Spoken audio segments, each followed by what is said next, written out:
finish this game, as Frank Reich said. Here's Taylor. Taylor's going to finish it!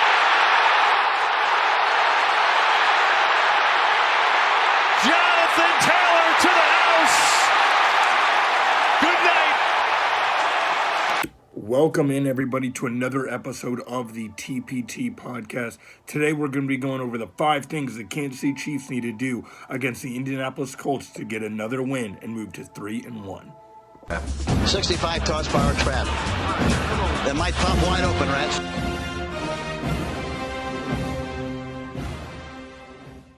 Well, welcome in, everybody, to week 3 of the TPT podcast. The Kansas City Chiefs will be going up against the Indianapolis Colts, a team they're well familiar with, especially in the playoffs. We all remember, especially if you're an old Kansas City Chiefs fan, I only remember the 2013 playoff game, but the 2013 playoff game, the 2006, the 2003, and 1995, those were all brutal playoff games versus the Indiana Colts. So there's a little bit of a bad blood between the Chiefs and the Colts for those playoff losses years ago. So it's always a good matchup versus the Indianapolis Colts. And a lot of you may be thinking the Colts did lose 24-0 versus the Jacksonville Jaguars.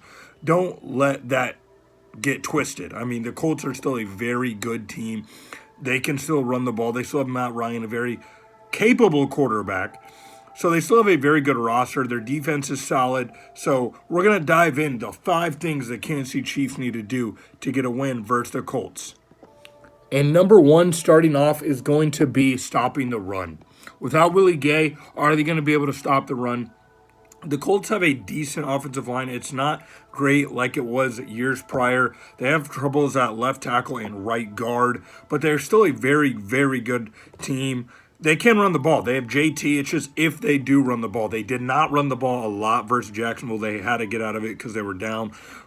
But it doesn't look like through the first 2 games that the Colts want to feed JT this year. They haven't really fed JT, which doesn't really make a lot of sense to me because they're down at wide receiver and they don't really have anybody at tight end.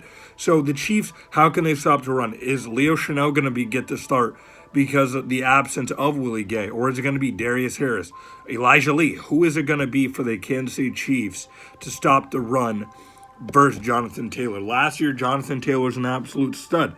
He had over 1,800 yards rushing. I mean, the man absolutely lit it up. I'm looking at the stats here.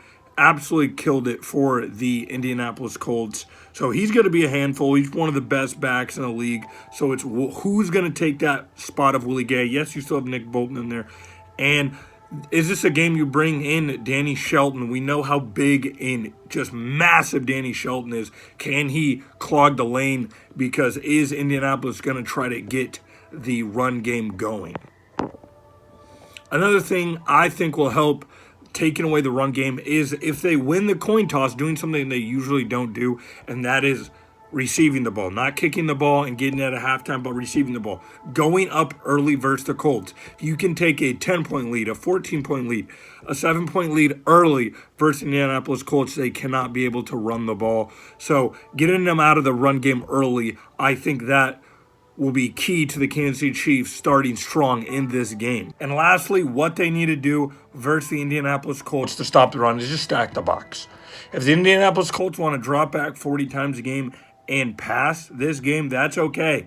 They're not heavy at wide receiver. Stack the box versus the Indianapolis Colts. Tell them, you're not going to run the ball with Jonathan Taylor. You're going to have to beat me some other way. I think if they can do that, it'll be a lot tougher for the Indianapolis Colts this upcoming game. Number 2 on things the Kansas City Chiefs need to do to beat the Indianapolis Colts is take away Michael Pittman. If you take away Michael Pittman, the Indianapolis Colts are not going to have a lot to deal with after that. Looking at the Indianapolis Colts from last year, they had 1,000 yards from Michael Pittman. The next closest guy had 384 yards. 384 yards. They do not have a lot at receiver.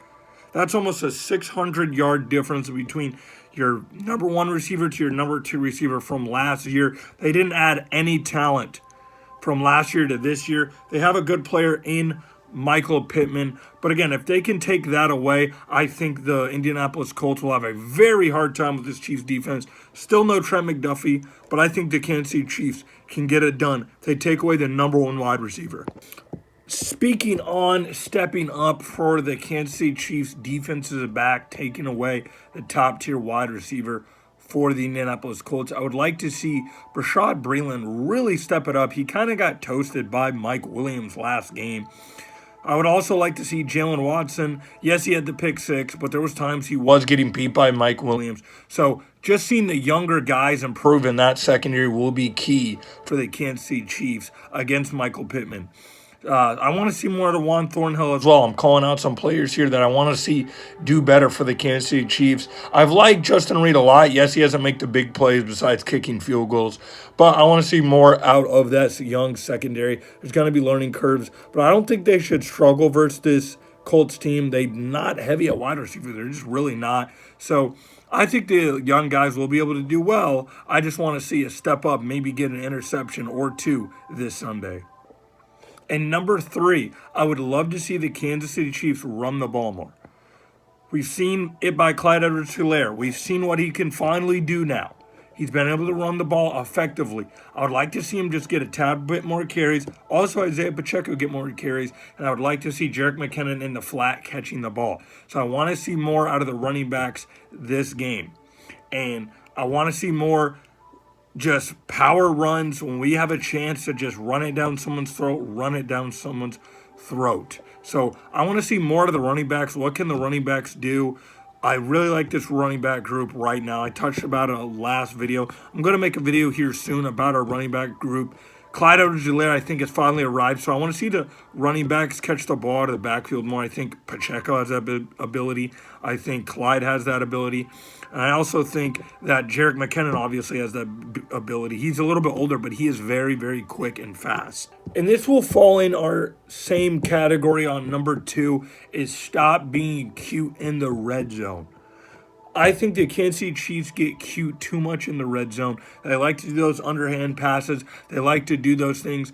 But again, I think sometimes we just need to run the ball in the red zone. You have the offensive line to do it. I even think you have the running backs to do it. A lot of people have doubted Clyde Edwards in the past. I think you have that power run game to do it. Sometimes you just have to drop back, give your running back the ball, and press at the line. So stop being cute in the red zone. So I want to see that more from the Kansas City Chiefs, and also something I want to see more from Clyde. Not just the offensive line. I do think there is things Clyde Edwards can work on, is seeing his hole and taking his hole. I think he stops his feet too much, and he needs to see his hole and take his hole. I think he's a very good running back. We saw that long run versus the Chargers. If he can do that more, see his hole and take his hole, I think he'll be one of the best backs for the Kansas City Chiefs they've had the last 3 years. And moving on to number 4, what I want to see from the wide receivers, MVS, I'm calling you out. I want to see more from you, MVS. I think you can be huge for this offense. You're 6'4" with blazing speed. I really like MVS. I think he just got to get off the line of scrimmage. He's getting pressed and pushed off the line of scrimmage. He's a quick wide receiver. I thought he'd be that deep threat for this team. I want to see more from MVS. I want to see more quick slants from MVS. I want to see more go routes from MVS. Because the Chiefs last game versus the Chargers, they had nothing. And I mean, not a lot deep. They had a 30-yard play from McCole Hardman, who I want to see more out of Hardman. Hardman, you're supposed to be the number 1 guy this year. The number 1. So let's go. Let's step it up. I know you can do it. I know if you can do it, you'll be one of the best wide receivers on the Kansas City Chiefs. And Juju Smith-Schuster, I'm fine with Juju. Juju did not have a great game last game. He'll come around. He's playing hard. He'll be fine. I think Juju will be all right. So don't worry about Juju Smith. Sky Moore. I want to see more out of Sky Moore. Sky Moore, I like Sky Moore a lot. Eric Bieniemy on Thursday touched on you will see Sky Moore more than just 2 plays on offense. He said Sky Moore this kid wants to play. He's playing fast. He's playing hard in practice. He wants to play. You're going to see Sky Moore. So I want to see more from Sky Moore. I like Sky Moore. I think he's going to be really quick off the ball. So I like Sky Moore. And lastly, for number 4, it involves the wide receivers, because I do kind of see him as a wide receiver, even though he's a tight end, is Jody Fortson. I want to see Jody Fortson when we get in the red zone. I talked about this earlier. When we get in the red zone, get it up to Jordy Fortson. And he's pretty quick off the ball. If you can get it up to Jordy Fortson with fade routes, I want to see that from Jordy Fortson. He's big. He's huge. He's almost 6'6". I like Jordy Fortson a lot. I think he's above 6'6", maybe 6'7". I don't know the exact height. But he's a very, very big tight end. He's a stretch tight end. So I want to see them with fade routes towards the back of the end zone with Jordy Fortson. He should be able to beat most guys. And number 5, probably the most important, getting after the quarterback. Chris Jones, Frank Clark, George Karlaftis. I want to see all 3 of those guys, if they can, get at least 1 sack or half a sack or just a lot of pressures. I've liked George Karlaftis. He has got a lot of pressures so far, but I want to see them get sacks this game versus Matt Ryan. I think they can do it. They're going to try to get the ball out quick because Matt Ryan is older. He's not very mobile. So I really think the Kansas City Chiefs need to get pressure. I want Frank Clark to step up. If anyone had to have a good game, I would want it to be Frank Clark. Can Frank Clark get to the quarterback? He really has not done much yet. You know, he said he's changed. He lost the weight. He's done all this over the offseason. That's all talk. I want to see it on the field, Frank. So Frank Clark, get to the quarterback. We know you can do it. I know it's there for him. I think he can get to 7 to 8 sacks this season if he really, really puts forth the effort. But we have not seen it. Last year he had 4 sacks. It was not much from Frank Clark. We got a little bit out of him during that 2019 playoff run, but other than that, we've not got a lot out of Frank Clark. So Frank, get after the quarterback. Chris Jones, get after the quarterback. We know Chris Jones, what he can do. And can Nick Bolton in some of these corners. We know Snead. Snead's a really good blitzer as a corner. So that's number 5, getting after the quarterback. All right, guys, now I'm going to give you guys 3 players to watch out for this upcoming game versus the Indianapolis Colts. So first player I'm going to say look out for is, I just touched on, Frank Clark. Let's see what Frank Clark can do on the defensive side of the ball. On the offensive side of the ball, I talked about him earlier again. MVS. I want to see what MVS can do this game. And for the rookie, I'm going to do Sky Moore. So Sky Moore, I want to see more out of Sky Moore. Eric Bieniemy said he's going to be out there a lot. So I think Sky Moore is going to get a touchdown in this game. You can quote me on that one. So Sky Moore, MVS, and Frank Clark, those are the 3 players to watch out for this upcoming game for the Kansas City Chiefs. All right, guys, that'll do it for today's video. Make sure you guys go check out all my other videos. And make sure you guys go check out Jaden's jersey. Oh, wait. There we go. Make sure you guys go check out Jaden's jerseys on Instagram. That's Jaden's_jerseys. I'll put the at the end of my videos. Make sure you guys go follow the TPT Instagram. It says TPT_podcast. Make sure you guys go check out Jaden's jerseys, though, guys. If you guys want awesome jerseys like this, all you have to do is go to the Instagram my bio. We got tons of NFL jerseys, tons of NBA, MLB, and college football and basketball. So make sure you guys go check out Jaden's jerseys. You will not regret it. The best jerseys for the best prices. All right, guys, that'll do it for today's video. I will be back Monday to break down the Indianapolis Colts versus Kansas City Chiefs game. See you guys. Thanks for watching. Make sure you hit subscribe and the notification bell to see our videos each week.